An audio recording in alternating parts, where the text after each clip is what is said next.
जालना. आणि एक रिक्वेस्ट आहे सगळ्यांना, थोडा वेळ मोबाईल सायलेंट ठेवा नाही तर बंद ठेवा. हां, म्हणजे तुमचं कॉन्सन्ट्रेशन पूर्ण राहील. आणि विशेष एक गोष्ट अशी आहे, आपण इथे चर्चा करण्यासाठी जो जमा झालेलो पाण्याबद्दल, पाण्याची माहिती सगळ्यांना जवळपास असेल. आपल्या तुमच्या सगळ्यांच्या शरीरामध्ये जवळपास 70% पाणी असतं, 70% पाणी असतं. आणि ते पाणी स्वच्छ असणं खूप गरजेचं असतं. आपण इथे एक चर्चा करणार आहोत. एक जॅपनीज मेडिकल डिव्हाइस आहे, आयोनायझर म्हणतात त्याला. तुमच्या आमच्या घरांमध्ये सगळ्यांकडे हार्डनेस कंट्रोल करण्यासाठी सॉफ्टनर असेल, आरो वगैरे वापरत असाल तुम्ही स्वच्छ पाणी पिण्यासाठी, हे की नाही. जनरली आपल्याला बरं इंटरॅक्टिव्ह ठेवू, तुमचीही माहिती माझ्यापर्यंत येईल, काय कळायचं मग तुमचंही नॉलेज मलाही कळेल. म्हणजे तुम्ही प्रगत शेतकरी दिसतात, आहे की नाही. तर किती प्रकारचं पाणी तुम्हा लोकांना माहिती आहे, कोणत्या कोणत्या पाण्याची माहिती आहे तुम्हाला, काही सांगू शकाल का मला? 2-3 आहे, आरो आणि एकच प्रकारचं आहे म्हणून माहिती आहे. ठीक आहे, त्याचं थोडंसं वर्गीकरण दाखवतो. ते शुद्ध पाणी आपण पिण्यासाठी वापरतो आणि अशुद्ध पाणी, एवढे बेसिक 2 वर्गीकरण तर करू शकतो, आहे की नाही. बरोबर. जिवंत पाणी आणि मेलेलं पाणी याच्याबद्दल काही बोलता येईल का? साठलेलं पाणी राहत ते कायम शोधू आपण असं म्हणतो की वाहतं पाणी हे जिवंत पाणी, साचलेलं पाणी, डबक्यामध्ये झालेलं पाणी हे मेलेलं, असं आपण कन्सिडर करतो. इथे काहीतरी वेगळी संकल्पना आपल्याला बघायला मिळेल. इथे जी काही आपण चर्चा करणार आहोत यातली एकही गोष्ट खोटी तुम्हाला कुठे सिद्ध करता येणार नाही. तुम्ही लोक इथे एवढे गोळा झालात, इथे कोणाचाही वेळ वाया जाणार नाही, काहीतरी नवीन शिकायला मिळणार आहे. कदाचित तुम्ही लोकांनी यापैकी याचं काही नॉलेज घेतलेलं असेल तरी तुम्हाला त्यात आणखी भर पडेल, किंवा नसेल तर सगळा हा विषय नवीनच कळणार आहे तुम्हाला. आपण एक मेडिकल डिव्हाइस, आयोनायझर म्हणतात त्याला. आपल्या घरामध्ये आपल्याला फिल्टर सगळे माहिती आहेत, हे फिल्टर नाही आहे, हे आयोनायझर म्हणतात त्याला. हे आयोनायझर हे जगातलं पाण्यामध्ये कुठेही संशोधन झालेलं सर्वप्रथम डिव्हाइस आहे. त्यानंतर हे आरो, फिल्टर वगैरे वगैरे सगळ्यांचे यांचे नंतर जन्म झालेले आहेत कालांतराने. हे जगातलं पहिलं डिव्हाइस आहे ज्याच्यावर पाण्यावर संशोधन करणं. आणि आजही त्याची जी क्वालिटी आहे ती जगात सर्व मान्य आहे. जवळपास हे डिव्हाइस 140 देशांमध्ये डायरेक्ट सेल्स मार्केटिंग या पद्धतीमध्ये पसरवलं जातं. याचा फायदा आम्ही असं पाहतो, मागच्या 4.5 वर्षापासून आम्ही पर्सनली वापरतो. मोठे मोठे दुर्धर आजार या पाण्याच्या वापरामुळे कमी झालेले दिसतात. म्हणजे कॅन्सर सारखा आजार सुद्धा बरा झालेला आम्ही डोळ्याने पाहिला. कदाचित तुम्हाला हे ऑकवर्ड वाटत असेल ऐकायला, पण तुमच्या आमच्या सगळ्यांच्या शरीरामध्ये आणि आपली पृथ्वीची भौगोलिक स्थिती जर आपण पाहिली तर त्यामध्ये 70% पाणी असतं. ह्या डिव्हाइसचा शोध लागण्याच्या अगोदरची एक बेसिक जी स्टोरी आहे ती तुमच्यासमोर मांडतो. म्हणजे नेमकं तुम्हाला संदर्भ लागेल की हे नेमकं काय, कशामुळे तयार झालं. जे दुसरं महायुद्ध, विश्वयुद्ध झालेलं होतं त्यानंतर असं म्हणलं होतं की ते हिरोशिमा, नागासाकीवरती अणुबॉम्ब टाकण्यात आले होते. आणि त्यावेळेस विश्वयुद्धामध्ये सगळेच देश कसल्या ना कसल्या प्रकारामध्ये त्यामध्ये सामील झालेले होते. तर त्या युद्धामुळे झालेली प्रदूषणजन्य स्थिती जी जमिनीलाही बाधक होती, माणसांच्या आयुष्यालाही बाधक होती आणि इतर सर्व वातावरणावर पण बाधक होती.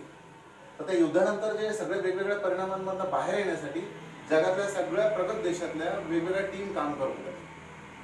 त्यापैकी एक जपानची टीम काम करत होती आरोग्यावर.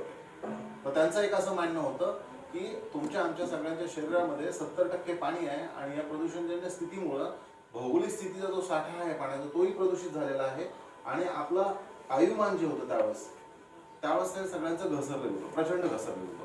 कारण की प्रदूषण किरणांचं उत्सर्जन त्याला म्हणतात ऑटोमिक वॉरमुळे तेवढं विचित्र प्रचंड वाढलेलं होतं.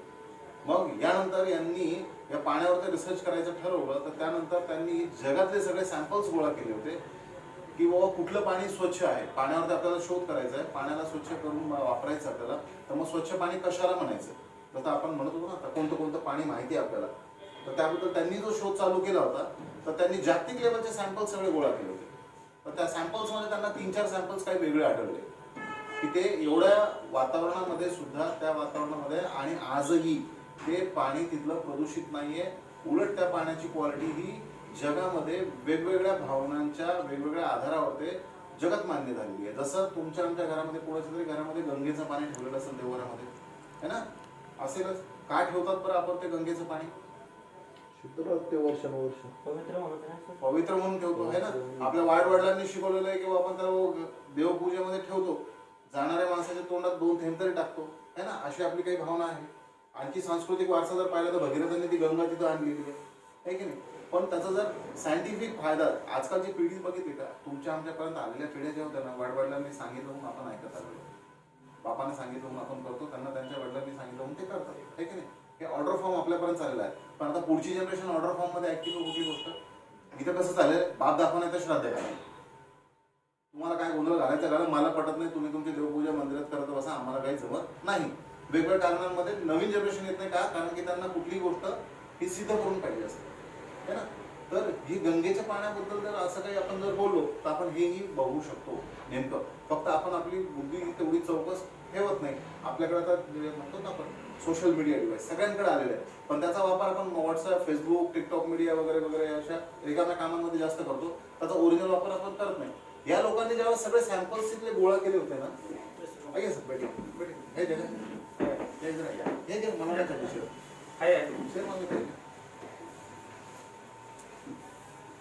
तर हे जे सगळे पाणी यांनी मागवले होते ना, तर त्यापैकी तुम्हाला सांगतो गंगेच्या पाण्याचं सांगतो, म्हणजे हरिद्वारमध्ये, काशीमध्ये आलेली गंगा, त्याच्याबद्दल नाही बोलत मी. ही गंगा कुठली, जिथं गोमुख ज्याला म्हणतो आपण, बरेच लोक गेले असेल दर्शनाला, पाहिलं असेल तिथं पाणी कसं असं. तर ह्या पाण्याचं सॅम्पल त्यांना काहीतरी वेगळं आढळलं होतं. मुस्लिम लोक जातात ते मक्का, मदिना आहे ना, झमझम वॉटर घेऊन जातात, ऐकलं असेल तुम्ही. ते पाणी पण आपल्या गंगेच्या पाण्यासारखंच ते पूज्य मानतात, ते त्यांच्या घरात ठेवतात, ते एक पाणी. त्यानंतर ख्रिश्चन लोकांचा एक सगळ्यात मोठा चर्च आहे फ्रान्समध्ये, किंवा पोप बसतात तिथे, सगळ्यात श्रीमंत चर्च मानलं जाते. तर तिथलं एक पाणी जरा वेगळं आहे. आणि फ्लोरिडाला पण असे हिमालयन ग्लेशियर सारखे असे पहाड आहेत, तिथं वेगळं पाणी निघतं. हे चारही सॅम्पल त्यांनी जर पाहिले, जगातले सगळे सॅम्पल्स काहीतरी वेगळे होते आणि चारही सॅम्पल वेगळे होते. आता वेगळे होते म्हणजे काय माहितीये का, की जसं आपण म्हणतो ना की आपल्या भारतामध्ये काश्मीरला आपण स्वर्ग म्हणतो, है ना. शाळेपासून ऐकत आलो आपण की त्याला स्वर्ग म्हणतात. का म्हणतात बरं त्याला स्वर्ग? निसर्गरम्य ठिकाण आहे ना. मग असं निसर्गरम्य ठिकाण दुसऱ्या जागेवर पण आहे, कुल्लू मनालीला पण आहे, साऊथ मध्ये पण आहे. मग तिकडे का नाही स्वर्ग म्हणत बरं आपण? इथे एक गोष्ट तुम्हाला परत सांगतो मित्रांनो, आपला एकही मिनिट इथं वाया जाणार नाही. खूप टेक्निकल आणि नाही का, ही जी माहिती आहे ना, ही इतकी चांगली माहिती आहे ना, ही जसं म्हणतो ना आपण बाप दाखवण्याचं श्राद्ध करा, प्रत्येक गोष्ट सिद्ध होणार आहे. याच्यात कोणी कसलीही गोष्ट काहीही लबाड बोलत नाही, एकही गोष्ट याच्यात लबाडी नाही आहे. तर त्यामुळे नाही का, जेवढं उघड्या डोळ्यांनी एवढ्या आपण बुद्धीने ऐकू ना, तेवढं याच्यात मजा येणार आहे. आपण तिथेच काश्मीरलाच का स्वर्ग म्हणतो बरं? तुम्हाला माहितीये का, ह्या गंगोत्रीच्या आजूबाजूला आणि पाकव्याप्त काश्मीरमध्ये जे हिमालयन ग्लेशियर्स आहेत ना, त्याच्या आजूबाजूला जे लोक राहतात त्या लोकांना हुंजा जमातीचे लोक म्हणतात. HUNJA. तुम्ही गुगलवरती सर्च करू शकता. इच्छा असेल तर त्या लोकांना प्रत्यक्ष जाऊन भेटू शकता. या लोकांचं आजचं लाईफस्टाईल असं आहे की ही लोक कमीत कमी आजही 150 वर्ष जगतात, 125 ते 150 वर्ष जगतात. हे माहिती आहे तुम्हाला का? नवीन ऐकता ही गोष्ट? नवीन. हे लोक आजही 125 ते 150 वर्ष जगतात. यांची उंची कमीत कमी 6.5-7 फूट असते. हे लोक 80 वर्षापर्यंत मुलं बाळ जन्म देण्याची क्षमता ठेवतात. मरेपर्यंत हे लोक चिरंजीवी राहतात. हे त्यांचा लाईफस्टाईल आहे. का? कारण की त्यांच्या रोजच्या पिण्याच्या वापरामध्ये जे पाणी येतं ते हिमालयन ग्लेशियर्स येतं, जे गोमुखमधनं पाणी निघतं ते पाणी ते वापरतात. असाच जो प्रभाव आहे जीवनामध्ये, तर ते मक्का मदिनाला जे लोक राहतात तिथे जे राहणार आहे, ते जे पाणी वापरणार लोक आहेत, किंवा तो पोप जिथे बसतात त्या चर्चमध्ये तिथले लोक, ह्या सगळ्या लोकांच्या जीवनावरती असा करतात. मग ह्या जपानवाल्यांनी जी टीम आरोग्यावरती काम करत होती ना, या पाण्यावरती शोध करणं चालू केलं की हे पाणी नेमकं वेगळं काय आहे. सामान्य पाणी तुमचं आमचं सगळं जे प्यायला लागलं ते वेगळं होतं, हेच पाणी वेगळं काय, इथलेच लोक असे एवढे का जातात चांगलं. म्हणून यांनी याच्यावर जेव्हा अभ्यास चालू केला तर त्यांना दिसून आलं की या पाण्यामध्ये आणि सामान्य पाण्यामध्ये प्रचंड तफावत आहे, खूप मोठा फरक आहे. तर तो फरक त्यांनी शोधून काढला. त्यातले त्यांना टेक्निकल काही आधार सापडले. त्यांना त्या 3 जे आधार सापडले त्यांनी टेक्निकल नावं दिली त्यांना. तर ते पहिलं नाव होतं ते पाणी अँटी ऑक्सिडेंट होतं. इथे तुम्हाला आता मी तुम्हाला इथलं भेद करून दाखवेल की जिवंत पाणी, मेलेलं पाणी कसं असतं या आधारावर. दुसरी गोष्ट ते पाणी अल्कलाइज होतं. सगळ्यांच्या घरात आरो बसवलं असेल, बऱ्याच जणांना माहिती असेल की तिथं ते अल्कलाईन पाणी यावं म्हणून आपण ते बसवतो, किंवा मेम्ब्रेन वगैरे बसवतो पीडीएससाठी, हे केले. ह्या सर्व गोष्टी पण आहेत. तिसरा एक प्रकार होता ते पाणी जे होतं मायक्रो क्लस्टर होतं. तुमच्यापैकी बरेच जण कोणी गरम पाणी पित असाल सकाळी, है ना. कशासाठी पिता? पोट साफ व्हावं पटकन म्हणून, है ना. सकाळी फ्रेशनेस होत नाही, लोक उशीर लागतो. ह्या सर्व गोष्टी आहेत. या 3 गोष्टींच्या आधारावर ते या पाण्याचा यांनी शोध लावला की हे पाणी या आधारावरती वेगळं आहे आणि म्हणून इथल्या सगळ्या जे जगणारी जमात आहे या सर्व पाण्याच्या आधारावरती यांचं आयुष्य काहीतरी सगळ्यांपेक्षा वेगळं आहे. म्हणून त्या काश्मीरला स्वर्ग म्हणलं जातं कारण की तिथले लोक देवांसारखे सुंदर दिसतात. ही गोष्ट मी तुम्हाला माहिती सांगितली, तुम्ही गुगल चेक करू शकता किंवा जर तुम्ही कधी प्रत्यक्ष जाऊन फिरलात तर तुम्हाला हे सर्व गोष्टी डोळ्यात येतात. हा फरक. तर मग ह्या फरकाच्या आधारावरती आजच्या 48 वर्षांपूर्वी म्हणजे 1973ला त्यांनी एक मशीन डेव्हलप केलं. त्या मशीनला ते आयनायझर म्हणतात आणि आता त्याचं नाव आहे SD501 लेवल. ह्या कंपनीचं नाव आहे इनॅजिक कंगेन. इनॅजिक म्हणजे एनर्जी प्लस मॅजिक असं ते नाव तयार झालं इनॅजिक. आणि कंगेन त्या कंपनीचं नाव ठेवतात ते कंगेन म्हणजे बॅक टू द ओरिजिन, म्हणजे परत जे मूळ आहे त्याच्याकडे जाणार, मुळाकडे जाणार, मूलत्वाकडे जाणार. हा त्याचा फरक आहे. याचं एक मॉडेल आहे, ते जे पहिलं मॉडेल तयार केलं त्यांनी साधारण 5 फूट बाय 5 फूट असं एवढं मोठं मशीन आहे. ते ओसाका जपानमध्ये आजही ते मशीन, त्या मशीनचं वैशिष्ट्य असं तयार केलं त्यांनी, जे गोमुखमध्ये पाणी निघतं किंवा जे आबे जमजममध्ये जे पाणी निघतं ना तेच पाणी या मशीनमधनं तयार होतं.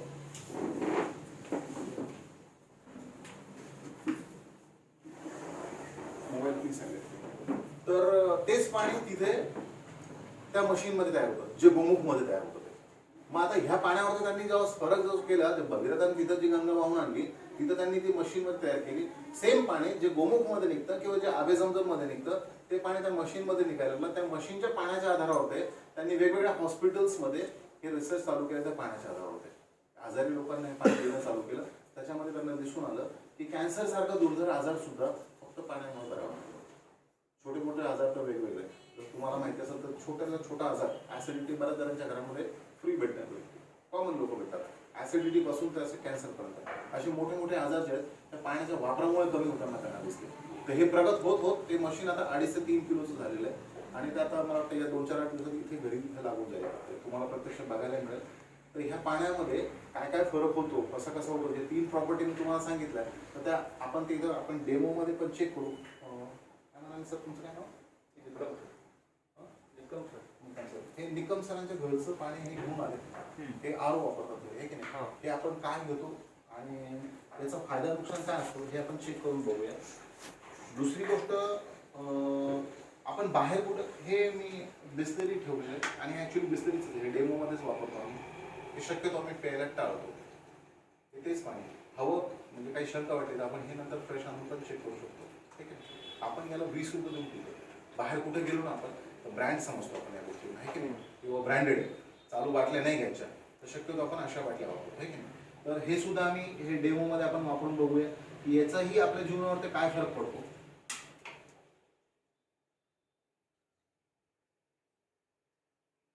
किती जण घेतात? बरेच जण घेत असतील. बरेच जण घेत असतील. नाही मी तेच म्हणतो ना, हा कार्यक्रम जो आहे ना फक्त उघड्या डोळ्यांनी जरी बघितला सत्य का ज्ञान होगा, स्प्राइट ही सही है जो प्यास बुझा सकता है ना. आणि अभी प्यास नहीं ये जीवन बुझा देता है. अभी मैं समझा के बताता हूँ. आणि जस्ट आता येताना घरून येताना हे मशीन मधून आम्ही जस्ट फ्रेश पाणी घेऊन आलो. बरं मशीन तुम्हाला लोकांना इथे दाखवायला वगैरे इथे इन्स्टॉल करून दाखवायला याच्यामुळं आणली नाही. इन्स्टॉलेशनला जवळपास 4 ते 5 तास लागतात. ते इतकं लवकर शक्य नाही होणार, तुम्हाला लोकांकडे एवढा वेळ कदाचित नसेल. तर म्हणून काय केलं आम्ही फ्रेश पाणी घेऊन आलो. 2-4 दिवसात तुम्हाला प्रत्यक्ष मशीनच बघायला मिळेल. बरं मला एक गोष्ट तुम्हाला लोकांना विचारायची आहे, पाणी कशा प्रकारे मोजलं जातं तुम्ही जरा सांगाल का मला? पाणी चेक कसं करतात तुम्ही? चेक करतात. अजून TDS वगैरे अजून काही माहिती? शेतीवाले सगळेच दिसायला लागले मला. मग तुम्हाला माहिती नाही पाणी कसं कसं चेक करतात? जमीन कशी चेक करतात माहिती? तुम्ही आता केळीचे काहीतरी सेंद्रिय केळीचे गप्पा करू लागला, पण तुम्हाला माहिती आहे जमीन कशी चेक करतात? माती परीक्षण करतो ना आपण है ना. माती परीक्षण करतो म्हणजे नेमकं काय चेक करतो? टेक्निकली ते रिपोर्ट वरती कधी वाचला का तो रिपोर्ट? त्याच्यावर काय लिहिलेलं असतं? नाही वाचला ना. आता इथून पुढे नक्की वाचा कारण की त्या संबंधित सगळी माहिती देतो मी तुम्हाला. पाणी जवळपास 5 ते 6 प्रकारे चेक केलं जातं. हार्डनेस वगैरे बघितलं जातो पाण्याचा, ठीक आहे. TDS बघितलं जातो, ठीक आहे. pH बघितलं जातं, ORP बघितलं जातं, EC बघितलं जातं, मायक्रो क्लस्टरिंग बघितलं जातं पाण्याचं. एवढ्या आधारावर ते जर पाणी खरं उतरत असेल तर ते पाणी जीवनासाठी अमृत आहे. आणि यातले काहीही आधार जर कमी असेल तर त्याच्यामुळं शरीरावर ते होणारा जो दुष्परिणाम आहे ना तो प्रत्यक्ष दिसतो. जसे आजकालचे 20 वर्षांच्या पोराचे दाढी सुद्धा पांढरी होते. बरोबर आहे. म्हणजे जी 30-40 वर्षाची जी पिढी आहे ना अनावश्यक रीतीने म्हातारे होत चाललेले आहे. तेवढी एनर्जी नाही जेवढी आपल्या वडिलांकडे जर पाहिलं ना तर 50-60 पर्यंत त्यांचे केस पांढरे झालेले नव्हते. आपण त्यांच्या अगोदरच आपल्या विकेट चाललंय. म्हणजे आज जर ते आपल्याला अस्तित्वात असतील आपले वडील तर त्यांची एनर्जी आणि आपल्या एनर्जीमध्ये त्यांच्यापेक्षा आपल्याला लाज जास्त वाटायला लागते. फक्त आपण त्यांच्यासमोर बोलून दाखवत नाही. ही वस्तुस्थिती आपली. कशामुळं आपण एक सहसा एक म्हणतो की आजकाल खाणं हायब्रिड झालेलं आहे की नाही. पण बऱ्याचशा गोष्टी अशा आहेत आपल्याला नॉलेज असून सुद्धा आपण उघड बुद्धीने फक्त गोष्टींचा अभ्यास करत नाही. एवढाच फरक आहे. त्यापैकी मी तुम्हाला एक गोष्ट अशी दाखवणार आहे. जसं TDS जे चेक करतो जनरली सगळ्यांना माहिती असतं. तर ते TDS 2000-3000 असं आपण पाणी पितो का? नाही पित ना. एक जनरल आजार तुम्हाला माहिती असतं की मूतखडा होतो है ना. म्हणून काय करतात ते आरो वगैरे बसवून देतात. आरोचं नेमकं काम काय असतं ते पाण्याला TDS काय करतो कमी करतो. एक आणखी तुमच्या माहितीसाठी एक नवीन गोष्ट सांगतो की आपण भारतामध्ये राहतो सगळं है ना. भारताचं जे हवामान आहे इतर देशांपेक्षा वेगळं आहे. आपल्या हवामानानुसार आपला इथला जो माणूस आहे काश्मीरपासून कन्याकुमारीपर्यंतचा यांनी किती TDSचं पाणी प्यायला पाहिजे याचं एक मानांकन असतं गव्हर्नमेंटचं. याचं नॉलेज आहे का? राजकीय पक्षातले लोक असतील तर माहिती असेल कदाचित. नाही माहीत का? प्रत्येक नगरपालिकेचं जे फिल्टर बेड काम करतं ना तिथं जर तुम्ही जाऊन बघितलं तर WHO वर्ल्ड हेल्थ ऑर्गनायझेशन आणि इंडियन मेडिकल काउन्सिल हे जे असतात ह्या त्यांच्या संयुक्त विद्यमानाच्या अभ्यासक्रमानुसार आपलं जे हवामान आहे आपली जी शारीरिक क्षमता आहे त्यानुसार तुम्हाला 200 ते 250 TDSचं पाणी तुम्ही पिलं पाहिजे. त्याच्यापेक्षा जर कमी TDSचं पाणी जर पितात तुम्ही म्हणजे त्या पाण्यातले मिनरल्स नाही ते पाणी निर्जीव आहे. आमच्या जालन्याला तिथे काय सलिया बनवणाऱ्या फॅक्टरी आहेत. जास्त TDSचं पाणी टाकलं तर काय होतं तो तयार झालेला सलिया पुन्हा सडायला लागतो. म्हणून तिथे काय करतात लो TDS करून टाकतात पाण्याचं.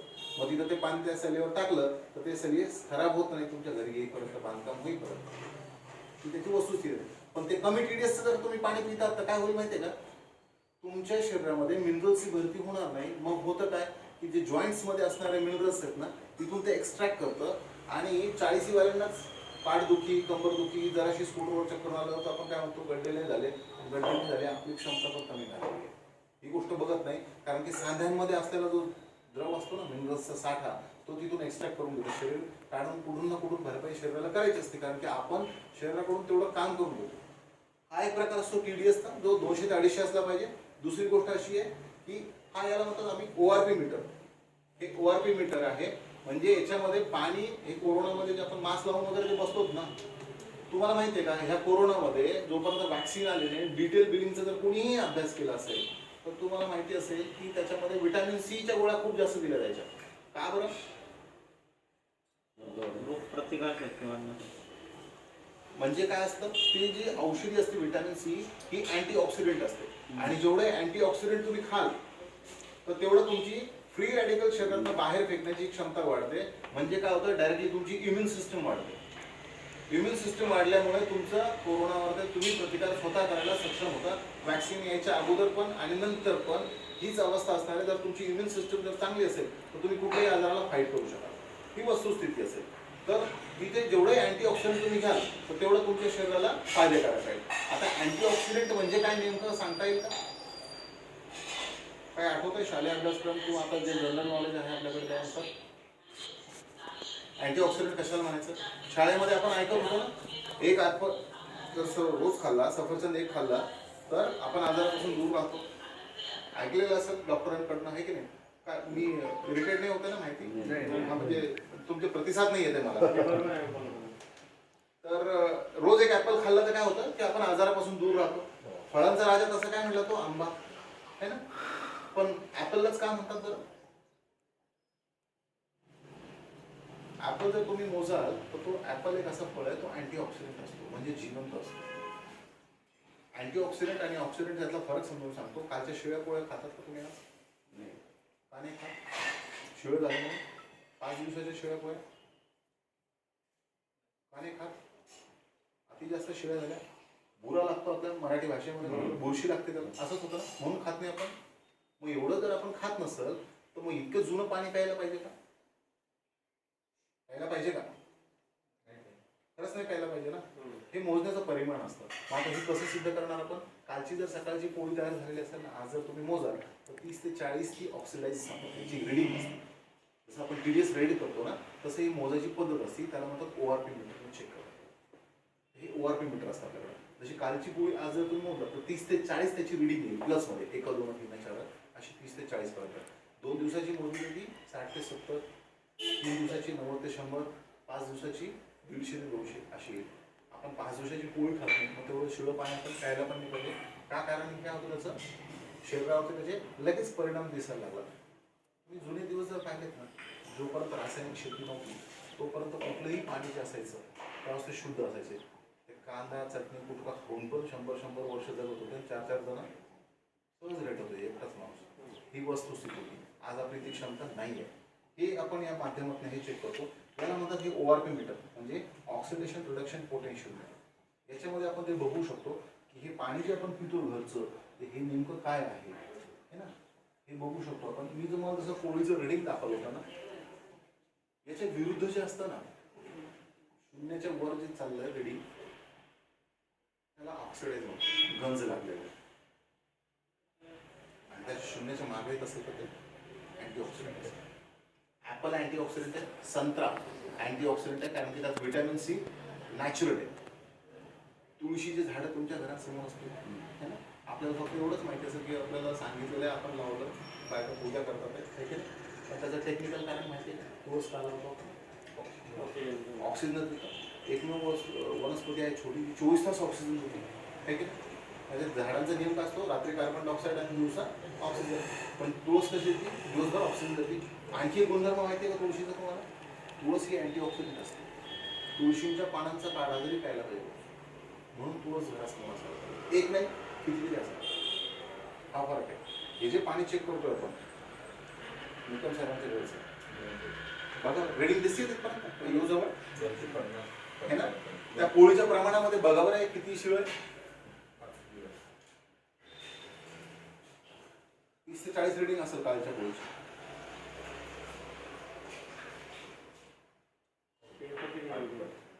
वाढत चाललंय का जवळपास?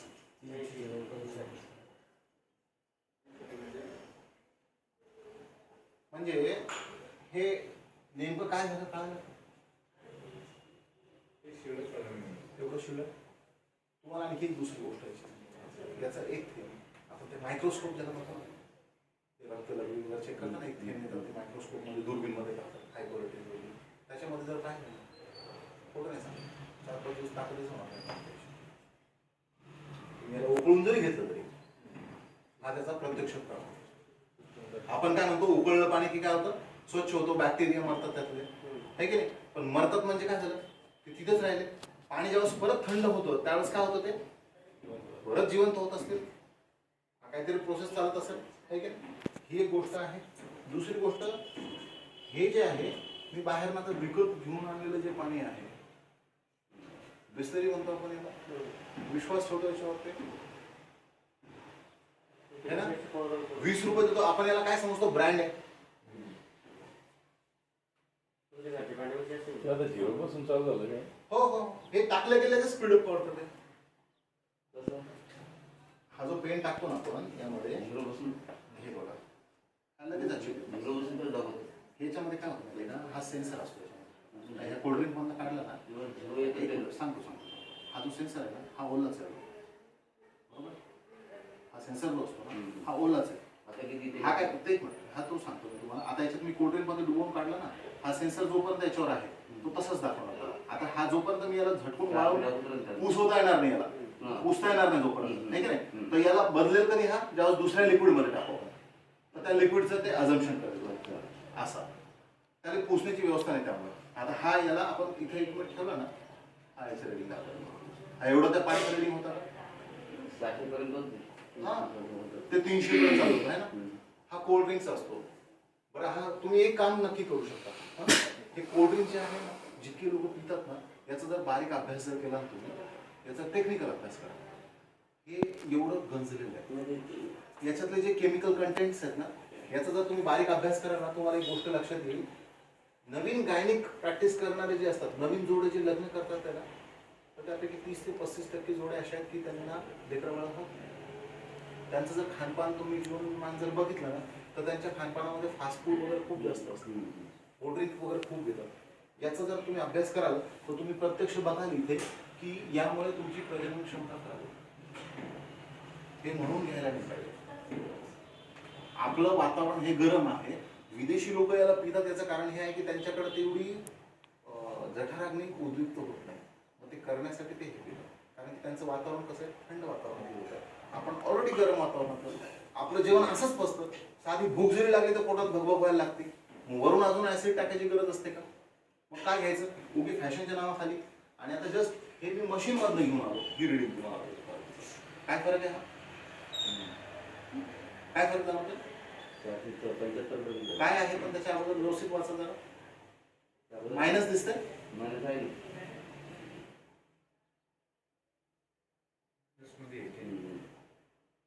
ही उलटी गिनती सुरू आहे.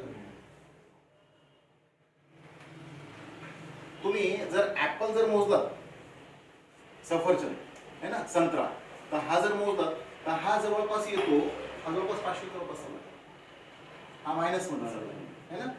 हा सफरचंद वगैरे जर आपण याच्यामध्ये मोजलात ना, तर तो जवळपास 25 ते 50 मायनस ओआरपी असतो. किती असतो? 25 ते 50 मायनस ओआरपी असतो. म्हणून त्याला एवढं महत्व आहे. हे त्याच्याही पलीकडे आहे. आणि हा जिवंत स्रोत आहे नैसर्गिक पद्धतीतला.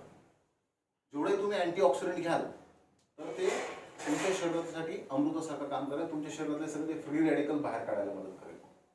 इथे हे पाणी तुम्ही पितात, असं होतं का कधी दुपारी असं थकल्यासारखं होतं, आपण पसरून जातो, बघू उद्याचं उद्या, आज नको, आहे की नाही? हा जो प्रकार असतो ना, ज्यावेळेस तुम्ही जेवढे अँटीऑक्सिडंट घेता तर तेवढी तुमची इम्युन सिस्टम वाढते. हा याचा प्रत्यक्ष फरक आहे. ठीक आहे. तुम्हाला अँटीऑक्सिडंट बद्दल आणखी काही जाणून घ्यायचं आहे का? टेक्निकल आणखी समजून सांगतो. कोरोना चालू आहे, तुम्हाला माहिती आहे अँटीऑक्सिडंट मध्ये आता कोरोनामध्ये व्हिटॅमिन सीच्या गोळ्या देतो है ना, ते अँटीऑक्सिडंट असतात.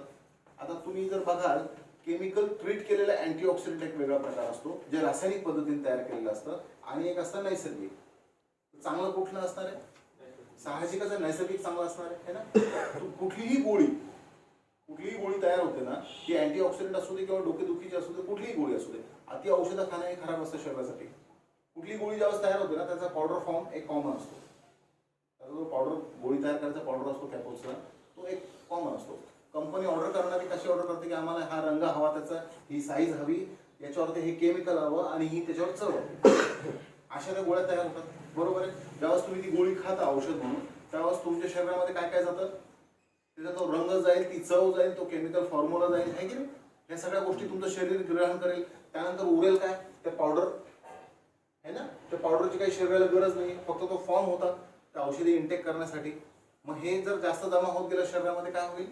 त्याचा वेगळा डार तयार होईल. अति औषध खाणाऱ्यांना काय साईड इफेक्ट होतात, तुमचे डॉक्टर मित्रांमध्ये जर तुम्ही चौकशी केली तर तुम्हाला ते लक्षात येईल की काय होतं. हा फरक असतो. आणि जेवढंही तुम्ही नैसर्गिक अँटीऑक्सिडंट घ्याल तेवढं तुमच्या शरीरामध्ये हे बूस्टर सारखं काम करेल. हा फरक आहे बरं का, काय केमिकली घ्यायला पाहिजे आणि काय नाही घ्यायला पाहिजे. याच्यानंतर आणखी एक तुम्हाला एक प्रकार दाखवतो.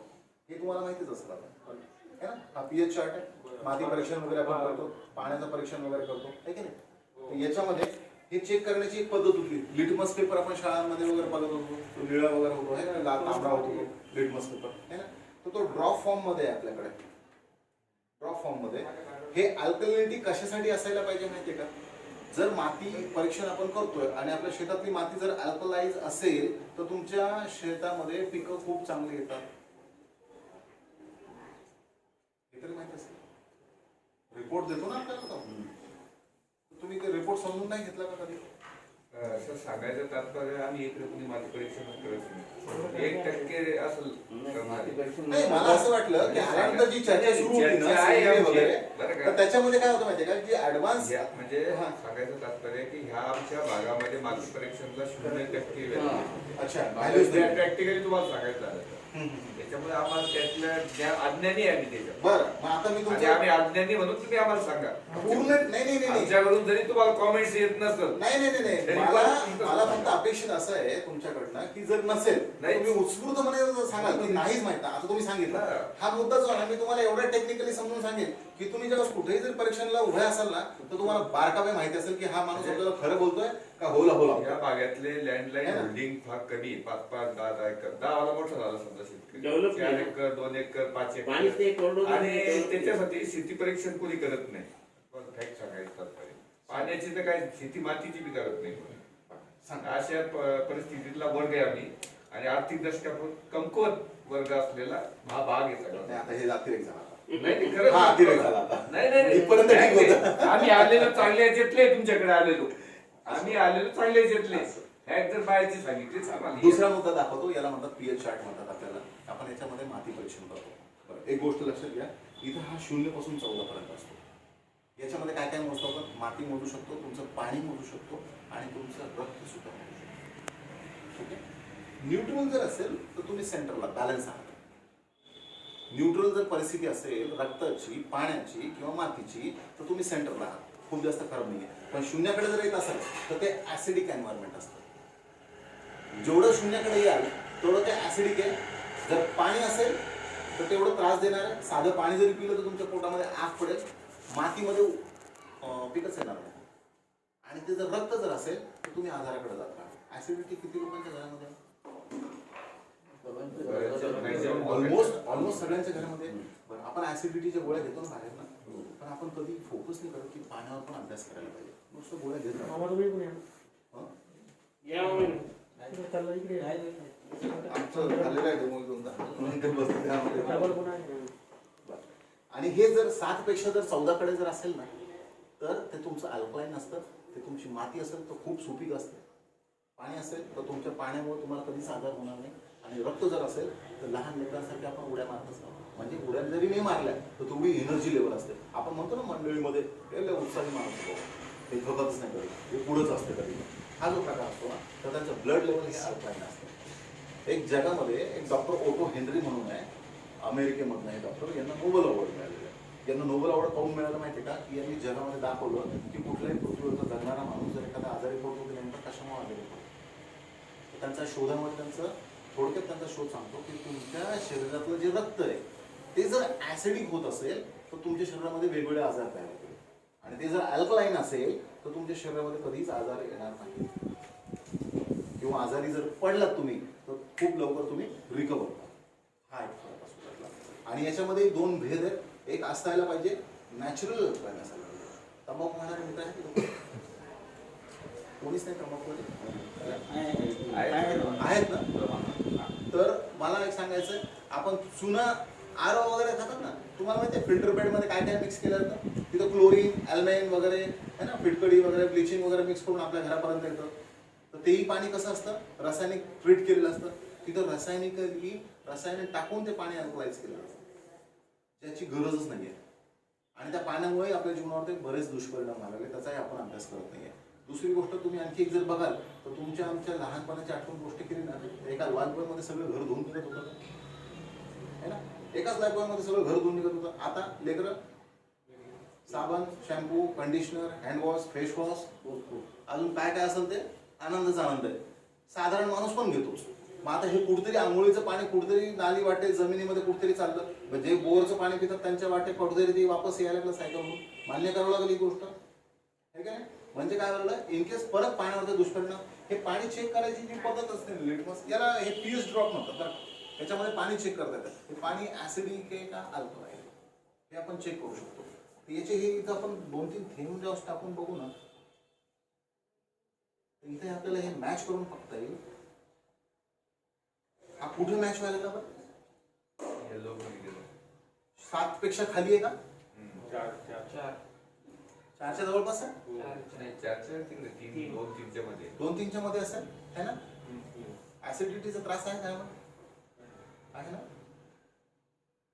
जाणवतं मी काय सांगायचं मला आपण जेवढं काही जेवतो ना आपण जेवढे काही जेवण करतो ते पचायला तुमच्या शरीरामध्ये हायड्रोक्लोरिक ऍसिड असतं N/10 त्याचा फॉर्म्युला आहे मग आता त्याच्यामध्ये ऑलरेडी तुमच्या शरीरामध्ये ऍसिड ते पचवतं तुमचं शरीर तुमचं ते जेवण पचवतं. मग वरून ऍसिड टाकायची गरज आहे का? वरून तुम्ही ऍसिड टाकू राहिले, जेलुसिल खाऊ राहिले, गोळ्या खायच लागले. याला म्हणतात बाप दाखवण्याचा श्राद्ध झाला.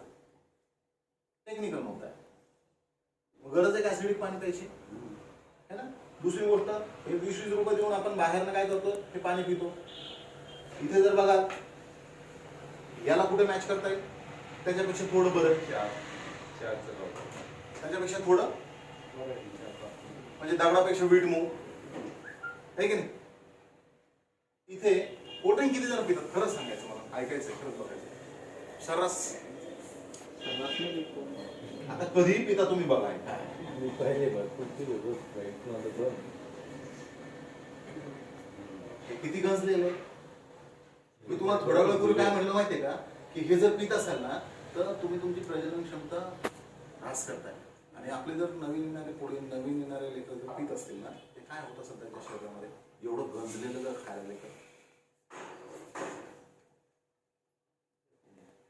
ह्या टेक्निकल गोष्टीकडे आपण लक्ष देत नाही. जेवल्यानंतर धाब्यावर जेवलो ना की बाबा कोल्ड्रिंक आण रे बाबा, है ना. हा जो प्रकार चालतो ना, हा तुमच्या शरीरावर काय परिणाम करतो बघा. आणि इथे हे जे पाणी आपण घेऊन आलो, इथे जर बघाल हा कुठे मॅच होतो, 9 ते 10 जवळपास मॅच होतो. हे आता तुम्हाला एक गोष्टीतला फरक समजून सांगतो मुद्दा. हे मी तुम्हाला मशीनची चर्चा का करतोय. त्या मशीनचं वैशिष्ट्य असेल, थोड्या वेळपूर्वी लाईफ बॉय आहे ते फिल्टर बेडची जी चर्चा करतो तुम्ही, त्यामध्ये सगळे केमिकल्स वगैरे जे येतात ना, तर ते सगळे केमिकल हे मशीन काढून टाकतं.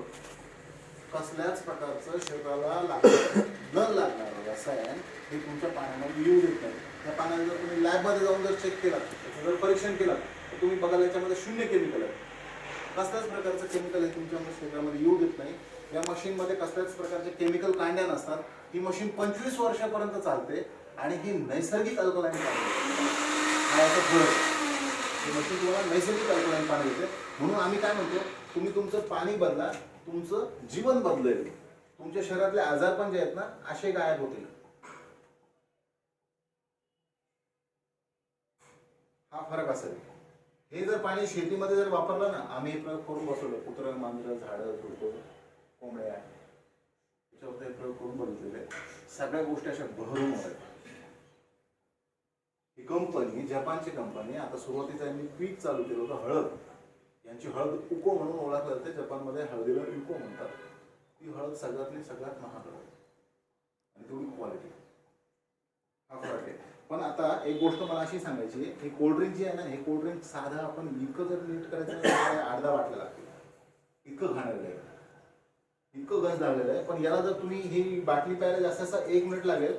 मी इथं एवढंच टाकतोय, ही अवस्था करतोय ते शरीरामध्ये. लक्षात यायला काय होत होतं, प्यायचं का नाही प्यायचं इथून पुढं तुम्ही ठरवा. मजाक मध्ये घ्यायचं का सिरियस घ्यायचं हे तुम्ही ठरवा.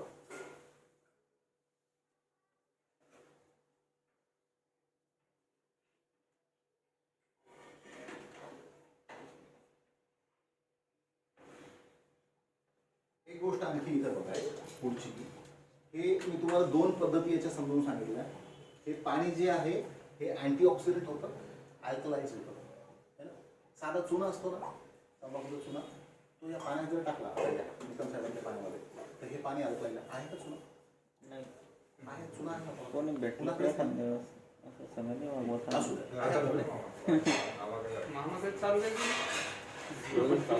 नाही, तुम्हाला मुद्दाम दाखवतो आणि मुद्दाम बघा. 2 मिनिटं आपल्याला लागतील, पण याच्यामुळे काय फरक पडतो बघा.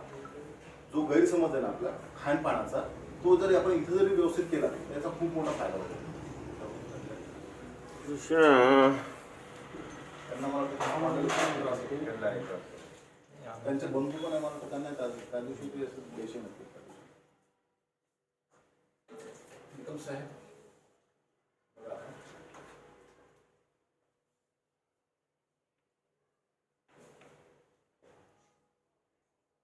चुना टाकला पाण्यामध्ये है ना. चला नेक्स्ट.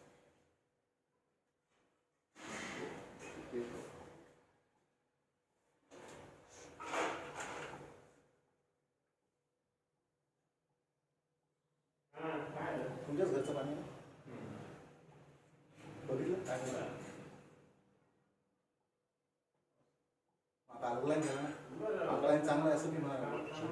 मग रोज वाटीभर चुना खायचा का? गरज आहे का? मला काय समजून सांगायचं तुम्हाला माहिती आहे का, की रासायनिक खाणं आणि नैसर्गिक खाणं यातला फरक समजून. आता मग रोज वाटीभर चुना खायचा ना सर. थोडा जास्त नाही खायचा प्रमाणात, पण असं म्हणतात तेवढा जरी चुना खाल्ला तर तुमच्या शरीरामध्ये तुम्ही जर डॉक्टरी जी माहिती असेल सगळी आयुर्वेदाची किंवा ॲलोपॅथीची, तुम्ही जेवढा चुना खाता ना त्याचा काय दुष्परिणाम होतो कॅल्शियमच्या नावाखाली. हे बघा, एक गोष्ट मी समजतो अशी, दुनियाला खोटं बोलत चालतं, स्वतःला खोटं नाही खोटं बोलत. आणि मॅक्सिमम 90% 99% माणसं तेच करतात. चुन्यामुळं फक्त शरीरावरती दुष्परिणामच होतात. कॅल्शियम घेण्यासाठी तुमच्याकडे दूध आहे, पनीर आहे, दुसऱ्या गोष्टी आहेत अजून त्या खा ना. याच्यामध्ये हे जे पाणी झालेलं होतं हे केमिकली ट्रीट झालेलं होतं.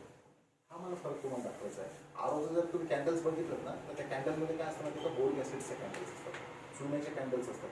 त्याच्यामुळे ते पाणी अल्कलाईन होतं. आरोचं पाण्याची सवय लागते बघा. आरोचं पाणी जर कोणी पित असेल ना सरळ, दुसरं जर पाणी पिलं तर तुम्ही ते पचूच शकत नाही दुसरं पाणी. हा फरक आहे तुमच्या शरीरात ते रासायनिक पाणी करायची सवय. हा याचा खूप मोठा फरक आहे. तर ते जे काही असलं पाहिजे ते नैसर्गिक पद्धतीने असलं पाहिजे. सेंद्रिय जे म्हणतो ना आपण, ते सेंद्रिय असलं पाहिजे. हा फरक आहे. तिसरी एक प्रॉपर्टी मी तुम्हाला समजून सांगतो इथे. याला पाण्यामध्ये म्हणतो ना आपण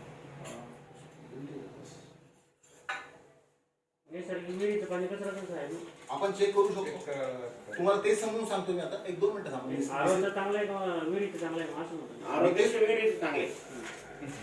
येतो तुमच्याही मुद्द्यावर येतो. ग्रीन टी वगैरे घेता का तुम्ही कोणी इथं? ग्रीन टी वगैरे कसं कोणीच नाही? हां बरं ठीक आहे. एक तिसरा मुद्दा समजून सांगतो तुम्हाला. हे पाणी मायक्रो क्लस्टर आहे. मायक्रो क्लस्टर म्हणजे हे पाणी जे तुम्ही सकाळी गरम पाण्याचा मी उल्लेख केला होता थोडा वेळ, तुम्ही गरम पाणी करून पिता है ना, तर ते नेमकं काय होतं माहिती आहे का, की पाणी आपण सूक्ष्म करून पितो.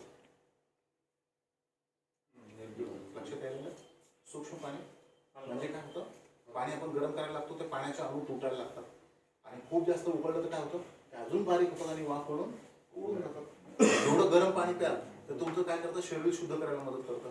पण ते गरम केलेलं पाणी जे असतं तरीही तेवढं सक्षम नसतं जेवढं हे गंगेचं पाणी किंवा हे मशीनचं पाणी तेवढं सक्षम असतं. या पाण्याचे अणू जे आहेत ना एवढे सूक्ष्म आहेत. आता हा पार्ट इथून किचनचं सुरू होतो आणि आपल्या शरीराचा सुरू होतो. एक गोष्ट आणखी लक्षात घ्या, बऱ्याच जणांच्या घरामध्ये वेलनेस कंपन्यांच्या डिटॉक्स करणाऱ्या गोळ्या वगैरे असतील, तुम्ही घेत असाल किंवा तुमचे मुलं बाळा किंवा घरच्या गृहिणी वगैरे घेत असाल तर वेगवेगळ्या कंपन्यांच्या येतात ना, काय म्हणतात कोणती कंपनी आहे, हर्बलाइफ है, न्यूट्रलाइट है, RCM वगैरे असे जे असतात ना कंपन्या, ते अँटीऑक्सिडंट डिटॉक्स करणाऱ्या वगैरे गोळ्या देतात तुम्हाला. पण तेही रासायनिक पद्धतीने डिटॉक्स केले जातात. इथं मला तुम्हाला काय सांगायचं, बॉडी डिटॉक्स करणं हे चांगलं असतं. बॉडी डिटॉक्स व्हायला पाहिजे. पंचकर्माचं वगैरे कोणी केलेलं आहे? आयुर्वेदाची माहिती आहे तुम्हाला? तुम्हाला नाही माहिती? पंचकर्म वगैरे करायची गरज नाही पडली. आयुर्वेदामध्ये एक पद्धत असते, खूप आजार शरीरामध्ये तयार व्हायला लागले ना तर पंचकर्माच्या माध्यमातून शरीर शुद्ध केलं जातं. त्याच्यामध्ये 3 प्रक्रिया असतात. एक असतं वमन, त्याच्यामध्ये उलट्या केलं जातं, उलट्या करून तुमचं शरीर शुद्ध केलं जातं. दुसरी गोष्ट असते लघुशंका आणि दीर्घशंका. हे 2 वेगवेगळे प्रकार आहेत. म्हणजे लघवीला वारंवार जायला लागतं तुम्ही, त्या माध्यमातून तुमचं शरीर शुद्ध होतं, किंवा टॉयलेटला वारंवार जातं तर त्या माध्यमातून तुमचं शरीर शुद्ध होतं. ही प्रक्रिया जी असते ही डिटॉक्सची प्रक्रिया. म्हणजे काय, तुमच्या शरीरातली रक्तातील घाण सगळी जर बाहेर निघाली म्हणजे काय होईल, तुमच्या पेशी रक्तातल्या ह्या अल्कलाईन राहतील, फ्रेश राहतील आणि उत्साह पद्धतीने काम करतील. जर रक्त तुमचं शुद्ध राहिलं तर तुमच्या शरीरामध्ये आजार राहणार नाही, तुम्ही उत्साही राहाल. हा फरक आहे. डिटॉक्स करण्याचा फायदा हा असतो. हे पाणी जे असतं हे मायक्रो क्लस्टर असतं, हे तुमच्या बॉडीला क्षणामध्ये डिटॉक्स करतं. कसं करतं हे तुम्हाला समजून सांगण्यासाठी केलं मी. दुसरी गोष्ट, हे हळद वगैरे तुमच्या घरामध्ये सगळ्यांच्या घरामध्ये खाल्लं आहे. लहानपणापासून आपण सर्दी खोकला दूध आहे ना, हळदीचं दूध वगैरे घेतो आपण. याच्याबद्दल हे औषधी गुणधर्म माहिती आहे, याच्या रंगाबद्दल तुम्हाला लोकांना माहिती आहे का? कुठल्या रंगाची असते हळद?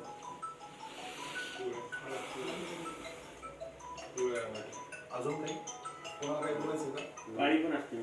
काळी ना, काळी हळद तर इथं आपण प्रयोगात नाही घेतो, पण याचा बेसिक रंग जो आहे ना, मला हे म्हणायचं आहे, ही ग्रीन टी वगैरे जी असते ना, ही बनवायची पद्धत असते, याला गरम पाण्यात बनवावं लागतं. ग्रीन टीला गरम पाण्यामध्ये बनवावं लागतं. आणि आता हे जे पाणी आहे, जसं सगळ्यांच्या घरामध्ये ही हळद तयार होते ना, या पद्धतीने इथेही मी हळद प्रोसेस करतोय. दुसरी गोष्ट, इथे जर तुम्ही बघाल, आणखी थोडीशी टाकून बघू ही प्रोसेस होते का. आणि या पाण्यामध्ये ही चहा बनवायचा प्रयत्न करू. ही गरम झाल्याशिवाय ही चहा होणार नाही तयार. हे पाणी आहे ना क्षणामध्ये तुमच्या शरीरातल्या रक्तातल्या सगळ्या पेशींमध्ये जातं आणि तुमची शरीर डिटॉक्स करायला मदत करतं. इथे ही चहा एवढे वेळ भिजून सुद्धा नाही तयार झाली. इथे काय करतो आम्ही, ही हळद आमच्या घरामध्ये या पाण्यामध्ये जेव्हा स्वयंपाक तयार होतो, तुम्हाला माहिती आहे हळदीचा रंग लाल असतो, माहिती आहे का? हा. हा फरक इथे दिसतो. हा, दुकानावर कोणी नाही थोडा वेळ पडतो का? हा जो आहे ना हा कसलाही जादूचा खेळ नाही बघा, माइंड गेम नाही. हे सगळं बाप दाखवण्याचा श्रद्धा घालवली पद्धत आहे. जे आहे ते आहेच. ही जे प्रयोग आहेत नाही याच्यापेक्षा 10 पट प्रयोग आणि 10 पट फायदे तुमच्या घरांमध्ये हे मशीन असल्यानंतर दिसते. हा फरक दिसला इथे. हे काय झालं इथं टेक्निकली मी जे तुम्हाला समजून सांगतो. तुम्हाला माहिती आहे का कुंकू कशापासून बनतं? का बनतं? कारण हळद बेसिकली लाल असते. हळद जर तुम्ही हळदीच्या शेतात जर बघितली कच्ची हळद जर तोडली ना लाल. हळदीचा मूळ रंग कोणता असतो? लाल असतो. आता तुम्हाला एक गोष्ट ही दाखवायची आहे मला. हे जे पाणी आहे जसं आपण म्हणतो आमच्या घरामध्ये ह्या पाण्यामध्ये हे वरून थोडंसं एक एक घोट तुम्ही चेक करून बघा. याच्यामध्ये आणि याच्यामध्ये काय फरक आहे हा तुम्हाला मला दाखवायचा आहे.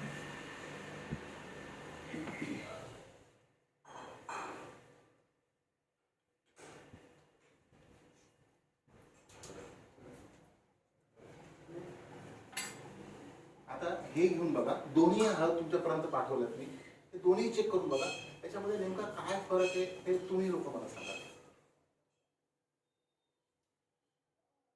काय हे मिक्स झाल्यासारखी वाटत नाही कधी असं म्हणजे व्यवस्थित स्वतः हल्ल्यासारखं वाटतो का? झालं. कोणता पहिला का दुसरा? दुसरा दुसरा. आणि पहिला वाला? पहिला चांगला म्हणजे लहानपणापासून आपण काय खायला लागलो. स्वतः मला एक सांगायचंय की आपण जेवढं जेवण जेवतो ना जेवढंही जेवण जेवतो 400-500 ग्राम हे काय सगळं पचतं का? सगळं जेवण नाही पचत है ना. का? कारण की पाणी खराब, रासायनिक पिकं आहेत, त्याच्यामुळं अन्न खराब आणि त्याच्यानंतर आपली पाचन क्षमता अजून कमी आहे. हा फरक आहे. इथे जर बघा हे बघा बघा बघा तुम्ही जर ते अगोदरची पिढी असेल ना तर ही पिऊन बघा म्हणजे तुम्हाला दोघांमधला फरक लक्षात येईल. इथे ह्या पाण्यामध्ये जेव्हा स्वयंपाक तयार होतो ना तुम्हाला चव कशी लागली? पहिले हळदीची ओरिजिनल चव लागली हळदीची आणि नंतर निवळ चोथा खाल्ल्यासारखं. म्हणजे आपण जे रोजचं दैनंदिन जीवनामध्ये जे जेवण करायला लागलो ते काय करायला लागलो आणि या पाण्यासोबत काय फरक पडायला लागला हा तुम्हाला दाखवायचा होता मला. असंच एवढ्या स्पीडनं हे पाणी जेव्हा शरीरामध्ये जातं तर तुमच्या शरीरामध्ये ज्या रक्तपेशी असतात ना, शाळेतले दिवस आठवा थोडंसं विज्ञानाचे तास, तर त्या रक्तपेशींमध्ये इलेक्ट्रॉन प्रोटॉन न्यूट्रॉन असतात. हे वारंवार मरतात, वारंवार जन्म घेतात. हे बाहेर मेलेले बाहेर फेकण्याची प्रक्रिया असते त्याला म्हणतात टॉक्सिन्स बाहेर फेकणं, म्हणजे बॉडी डिटॉक्स होणं. हे जेवढे मेलेले घाण बाहेर फेकण्यात येईल तेवढे तुमच्या पेशी ताज्या तवानं राहतील. पेशी जर ताज्या तवानं राहिल्या तुमचं ब्लड लेवल ताजं तवानं राहील, क्लॉटिंग होणार नाही, चरबी होणार नाही, ब्लॉकेज होणार नाही, ऍसिडिटी होणार नाही. हे सगळे रोग तिथून मुक्त होतील. बेसिकली तुमचे जे रक्त आहे तेवढं ते शुद्ध असलं पाहिजे. हा फरक आहे त्यातला. तर इथे इतक्या क्षणामध्ये हे पाणी त्याच्यामध्ये जातं. हे आपल्या साध्या पाण्यामध्ये हळद काय राहिली तशीच राहिली बेसिक रंगामध्ये आणि या पाण्यामध्ये काय झालं ती तिच्या मूळ रंगामध्ये आली. म्हणजे टेक्निकली काय झालं इथं त्याने पाण्याने काय केलं तो हळदीचा जो कण होता ना त्या कणामध्ये घुसून त्यातला ओरिजिनल अर्क बाहेर काढला. हे मला तुम्हाला सांगायचं होतं. ज्यावेळेस या पाण्यामध्ये स्वयंपाक तयार होतो, या पाण्याचा स्वयंपाक तुम्ही ज्यावेळेस जेवताना खोटं नाही सांगत तेवढं तुम्ही तुमच्या सगळ्यांच्या पत्नीला कॉम्प्लिमेंट कधीच दिलं नाही तेवढं तुम्ही सांगणार. अगं पोळी पण चांगली लागायला यायची. बिना भाजीची पोळी गटागट जाते, 2 शिल्लक जात आहे. ही वस्तुस्थिती आहे. हे 8च दिवसात तुम्हाला बघायला मिळालं ते. हा फरक आहे. आणखी एक गोष्ट मला तुम्हाला दाखवायची. ग्रीन टी कोणी पितं का? कोणीच नाही पिलं याच्या अगोदर?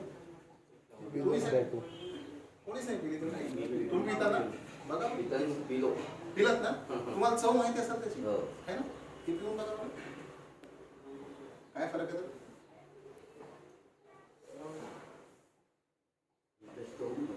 कडू लागत नाही, सुगंध येतो. मी ते सांगतो हा लिफ्टनचा जो आहे आता हीच बॅग जर आपण गरम पाण्यामध्ये रोखून आणली तर काय लागेल बनवायला लावू म्हणजे फरक दिसेल तुम्हाला है ना. याच्यामध्ये कडू पिऊन घ्या ना ते चांगली आहे. 20cc आहे तुम्हाला.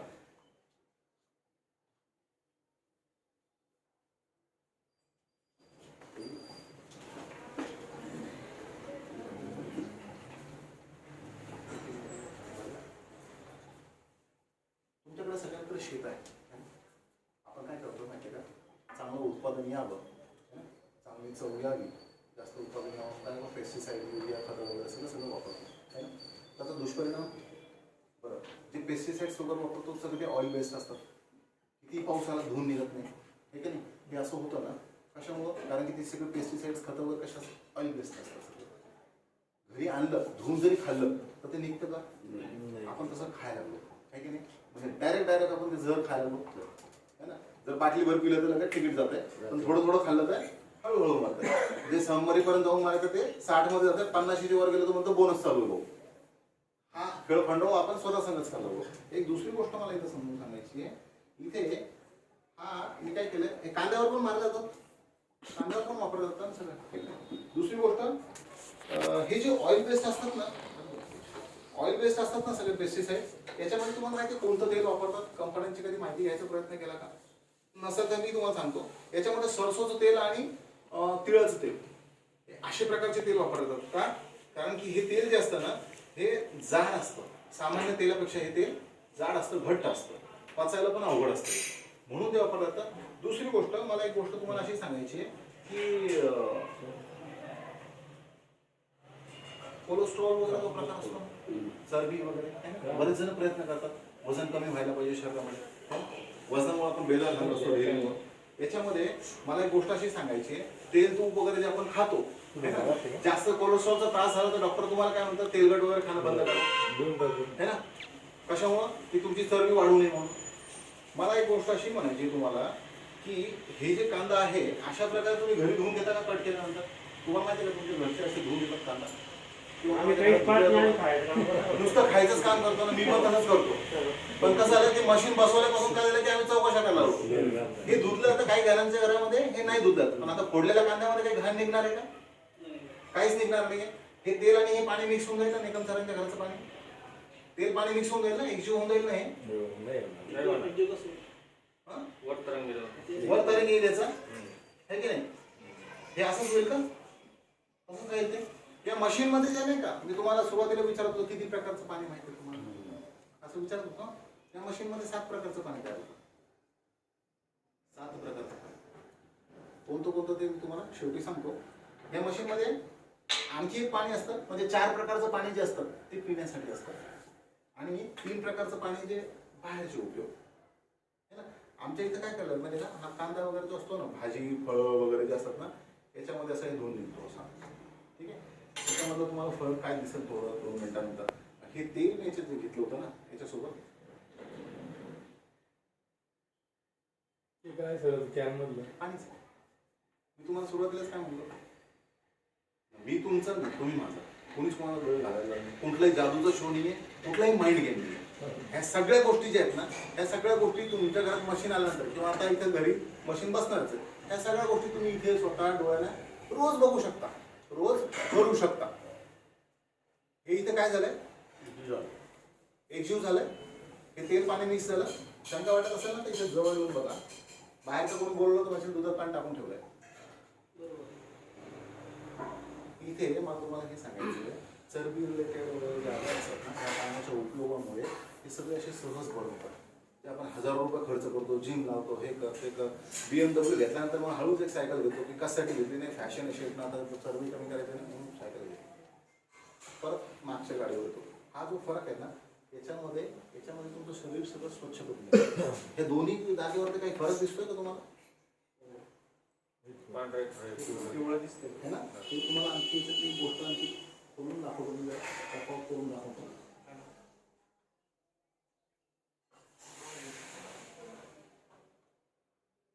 एकदा परत हे घरच्या पाण्यामध्ये निकम साहेबांच्या पाण्यामध्ये याला आपण अजून हलवून धुवून बघू काय निघतंय का.